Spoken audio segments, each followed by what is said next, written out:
Hi, friends. We're going to read a true Bible happening today, and the title is A Little Servant Girl and the Proud General. And it's about a little girl and a man named Naaman, and this comes from 2 Kings. And we're going to talk about it because I want you to think about Naaman and listening. Because remember, we talked about listening in our story box time.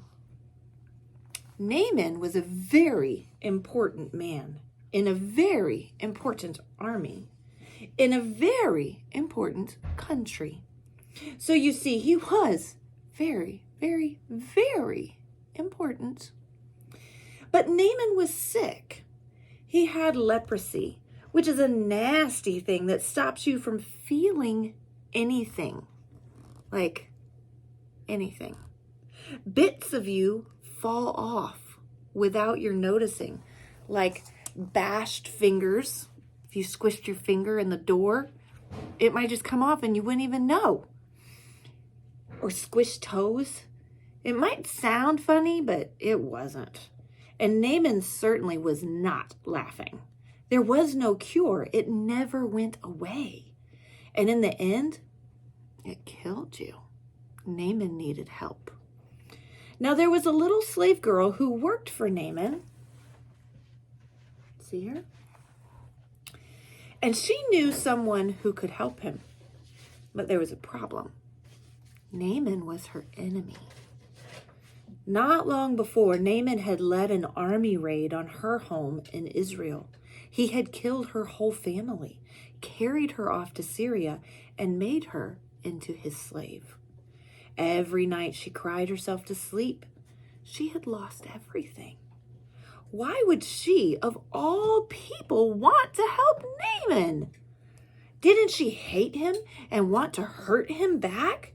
Didn't she want to make him pay for the wrong he had done? Well, that's what you would expect. But instead of hating him, she loved him. And instead of hurting him, she forgave him. Wow. I want Naaman to get well, she told her mistress, the lady in charge of her. There's a man in Israel called Elisha who can heal him. Let me show you.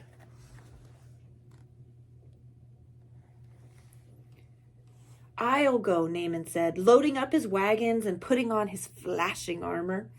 But I'll go to the palace because that's where someone important like me should go. Did he listen? So he hurried off to Israel and went straight to the king. My healing, please, he said. I can do lots of things, the king replied, but only God can heal. Just then a message from Elisha arrived. Send Naaman here, it said. So Naaman hurried off to Elisha's house. But Elisha didn't even come outside to greet him. He just sent a servant outside instead. Ha! Doesn't Elisha realize who I am? How important I am? This is about to get interesting. But what the servant said next made him even crosser. Wash in there, he said. Just wash? In that slimy, stinky river? He looked around to see if this was some kind of joke. It wasn't. Any person can wash in a river, he thought. I am Naaman, and I am important, and I should do something important so that God will heal me. And he rode off in a rage. And of course, you and I both know that is not how God does things. All Naaman needed was nothing. It was the one thing Naaman didn't have.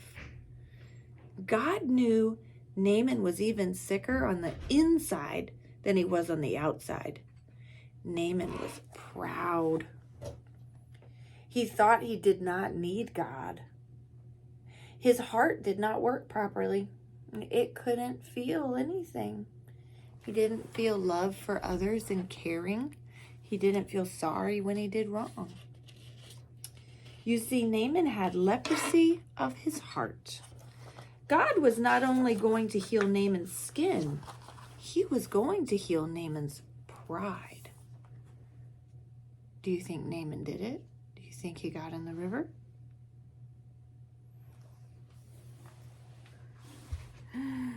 Naaman finally agreed to wash in the river, and instantly his skin was like a baby's. Naaman wanted to pay Elisha. See over here? God healed you. You can't pay. It's free. And so it was that a very sick man was healed, all because of a little servant girl who forgave him. And he was willing to listen, even though he didn't really like what he was hearing. God knew sin was like leprosy. It stopped his children's hearts from working properly, and in the end, it would kill them. Years later, God was going to send another servant to forgive as she did, to forgive all God's children and heal the terrible sickness in their hearts. Who did he send? Jesus, yeah.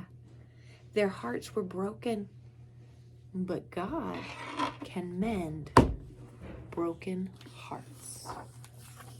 All right, friends, thank you for listening to our story of Naaman and the little servant girl tonight.